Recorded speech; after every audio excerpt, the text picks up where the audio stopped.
Habari wapendwa, karibuni sana katika sehemu ya 3 ya kitabu chetu cha Thubutu Kufanikiwa.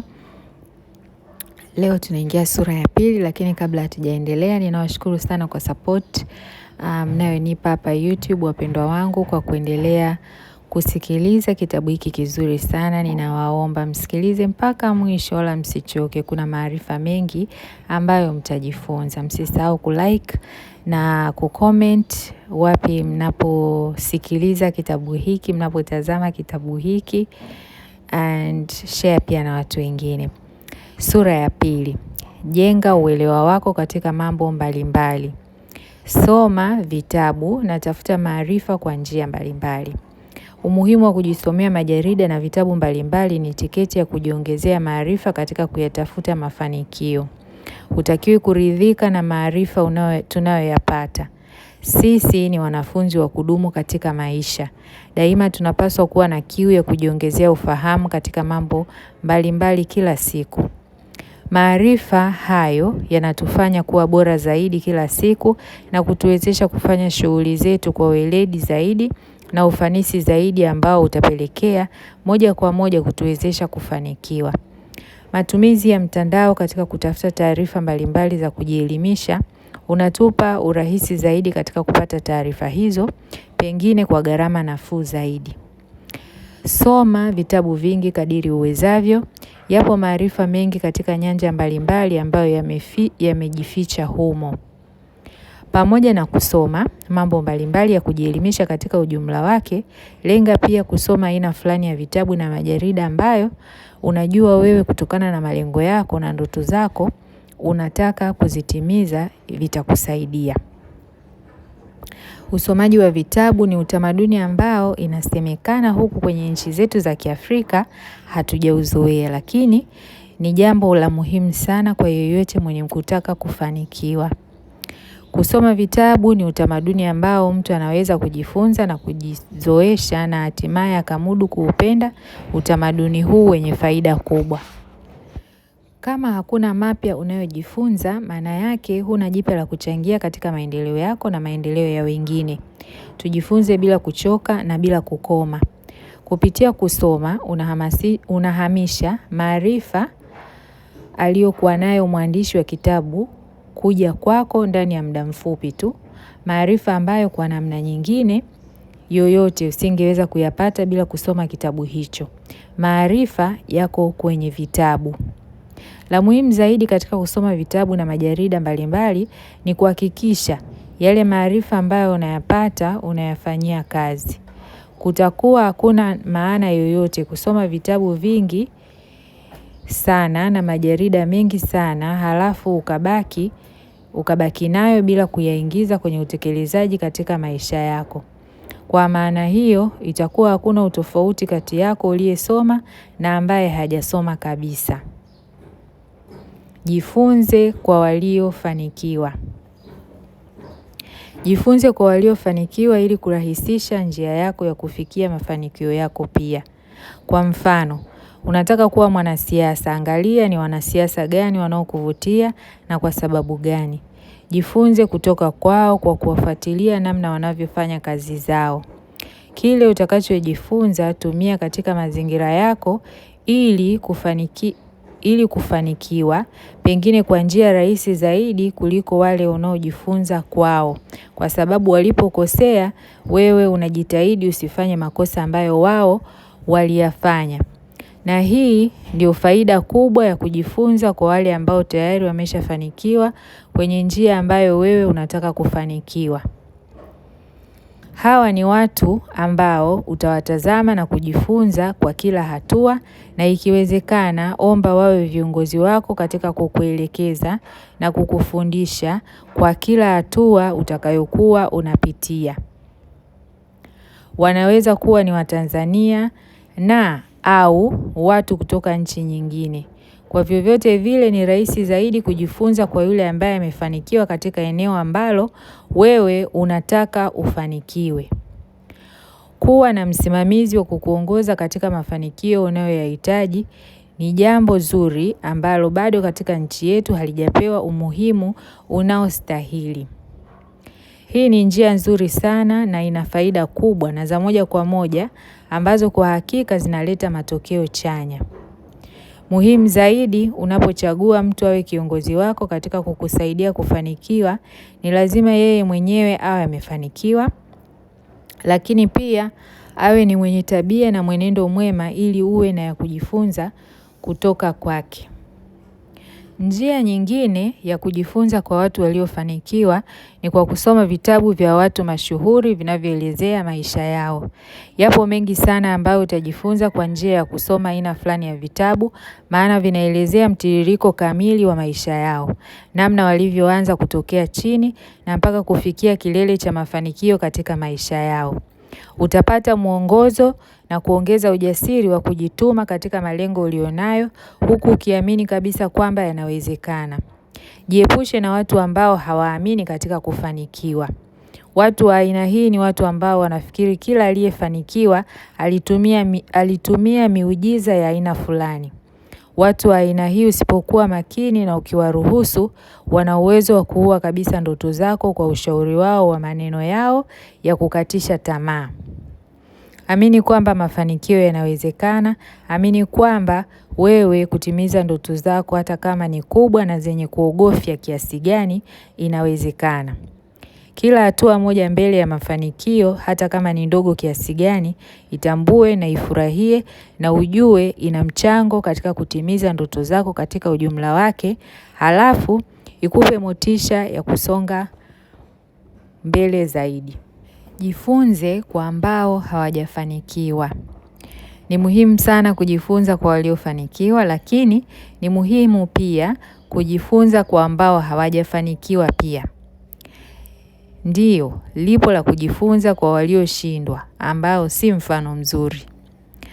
Kwa hawa ambao hawajafanikiwa, utajifunza kutokufanya yale ambayo wao wanafanya na badala yake ufanye kinyume chake. Kwa mfano, mtu anaweza kuzaliwa katika familia ya baba ambaye ni mlevi na asiyejali familia yake. Basi utakuwa ukijua kabisa madhara ya ulevi katika maendeleo ya mtu, na hivyo utawajibika kuepuka ulevi kwa kuwa tayari madhara yake mabaya umeshayaona katika makuzi yako. Unaweza kuwa umekulia katika familia maskini sana. Yapo mambo mengi ya msingi ambayo ni muhimu katika maisha, kama mavazi, matibabu, kusoma na kadhalika, ambayo hukuyapata kutokana na umaskini katika familia. Hapo tayari utakuwa unajua madhara ya umaskini, na hivyo wewe utakuwa na wajibu wa kupambana kadiri iwezekanavyo ili kufanikiwa, na hivyo kuepuka umaskini, ili kile ulichokikosa ukiwa mtoto basi wewe watoto wako wasikikose. Kama umekutana na kiongozi mbaya kazini kwako, kiongozi anayeonea watu, kiongozi anayetumia madaraka yake vibaya, badala ya kusaidia anatumia madaraka hayo kuumiza, basi hapo unajifunza kuwa nawe siku utakapopata fursa ya kupewa nafasi ya kuwaongoza wengine, basi unapaswa kufanya tofauti. Unapaswa kusaidia, kuinua, kutia moyo na kutenda haki kwa watu wote na kwa usawa. Kama wewe ni kijana, katika kukua kwako, umeona vijana wengine wakiangamia kwa kufuata mienendo isiyofaa, wajibu wako ni kujifunza katika hayo. Kuwa ili upate kufanikiwa inakupasa kufuata mwenendo unaofaa na kuhakikisha unakuwa na nidhamu ya hali ya juu katika maisha ya kila siku. Mwisho wa siku tunajifunza kwa wote waliofanikiwa na kufuatisha yale mazuri walioyafanya yaliyowawezesha kufanikiwa.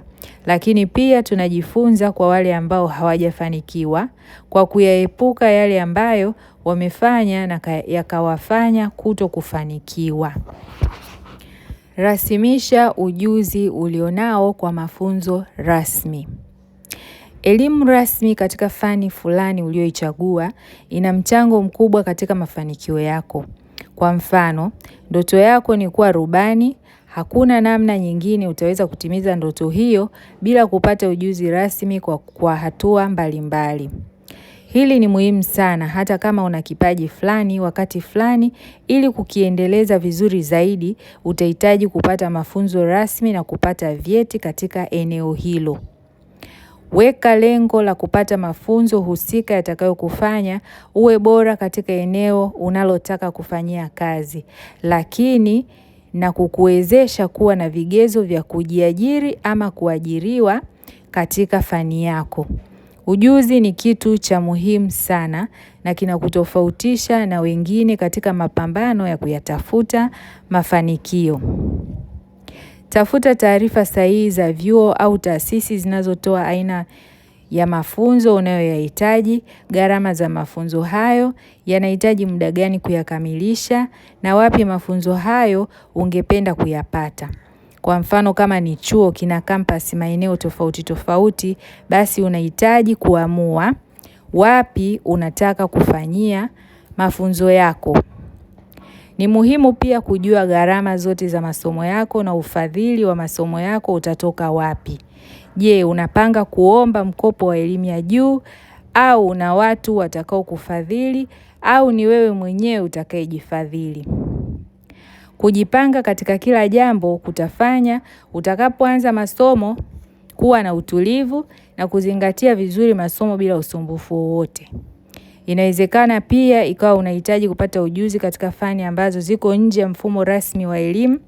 Kuna mafunzo ambayo yanatolewa na SIDO ambayo ni shirika la viwanda vidogo vidogo Tanzania, na VETA na vyuo vingine ambayo yanakupa ujuzi wa kutumia moja kwa moja katika kujiendeleza.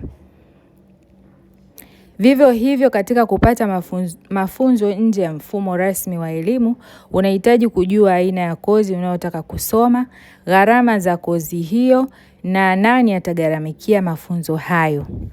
Kufanya hivi kutakuongezea kujiamini zaidi katika kazi zako na pia kuongeza ufanisi na ubora wa kazi zako. Na hivyo kutanua wigo wa mafanikio na kufikia viwango vya juu zaidi katika eneo ulilochagua. Kwa ambao tumesoma kwenye mfumo rasmi wa elimu, tusidharau na kuacha kuongeza ujuzi kwenye mfumo usio rasmi wa kujiona sisi ni wasomi na hatuna haja ya mafunzo yatakayotuwezesha kuanzisha biashara mbalimbali na kujiongezea kipato. Kwa mfano, hakuna ubaya wowote ikiwa una shahada au shahada ya uzamili au uzamivu katika taaluma fulani, lakini ukawa na ujuzi katika fani mbalimbali za ujasiriamali ambazo zinaweza kukusaidia kuanzisha na kukuza biashara yako na hivyo kujiongezea kipato. Kwa mfano, mimi elimu yangu ni shahada ya uzamili ya sheria, lakini nina cheti cha mafunzo ya utengenezaji wa sabuni kutoka SIDO ambayo ni shirika la serikali la uendelezaji wa viwanda vidogo vidogo, ujuzi ambao siku moja unaweza kunisaidia kuanzisha kiwanda cha utengenezaji wa sabuni na nikajiingizia kipato, lakini pia kutengeneza ajira kwa watu wengine. Vile vile ni ujuzi ambao nami ninaweza kufundisha wengine na kuwatumia na wakautumia katika kujiongezea kipato. Mara nyingi nimeona watu tunapokuwa tumesoma na kufikia kiwango cha juu cha elimu katika mfumo rasmi, huwa tunaanza kujizuia kufanya mambo fulani katika kutafuta kulinda hadhi ambayo kwa usomi wetu huwa tunaona tunayo. Tabia hii huwa ina madhara yake makubwa kwa sababu mara nyingi tunajizuia kutumia fursa fulani za kujiletea maendeleo, ambapo tunafikiri kuzitumia fursa hizo ni kujidhalilisha na kujishusha hadhi. Tunaamini kuwa tunapaswa kufanya kazi za ofisini tu, kazi ambazo ndio tunaona zina hadhi ya usomi wetu. Wakati mwingine mtu yupo radhi kukaa miaka mingi nyumbani bila kujishughulisha na lolote wakati akisubiri kupata kazi ya ofisini ambayo ndio ya hadhi yake. Mtazamo huu ni potofu na kwa kweli unachangia sana kuwafanya watu wengi kuwa maskini. Ni changamoto ya kifikra tu kutenganisha kazi na kuweka hadhi. Kwa sababu mwisho wa siku tunahitaji kufanya kazi halali inayoweza kutuingizia kipato ili kukidhi mahitaji ya kila siku. Si busara sana kubagua kazi au kuchagua kazi, hasa ukiwa bado hujafikia katika kiwango unachotamani kufikia. Kama una ndoto ya kufanya kazi ya aina fulani au kufikia katika ngazi fulani ya maendeleo, lakini kikubwa tunapaswa kujua ni kuwa ili kufika mahali fulani unapotaka kufika ni lazima uanzie mahali fulani na upite katika hatua fulani. Huwezi kuamka tu leo na ukafikia ndoto zako zote na malengo yako yote ya maendeleo kwa siku moja. Labda ushinde bahati nasibu. Ili kupata maendeleo ni vyema sasa kujitahidi kutojipa hadhi kwa kubagua kazi na kuamua kusubiri tu jambo fulani ambalo ndio ndoto yako. Unapaswa kuanzia hapo ulipo kwa chochote kitakachopatikana kwa wakati huo ili kiweze kukusogeza kwenda hatua kwa hatua kwenye yale makubwa ya maendeleo unayotamani kuyafanikisha. Kila mmoja iwe umesoma katika mfumo ulio rasmi au mfumo usio rasmi wa elimu, tunayo fursa sawa kabisa kufanikiwa ikiwa tutawekeza jitihada, maarifa na ubunifu katika kile ambacho tumeamua kukifanya.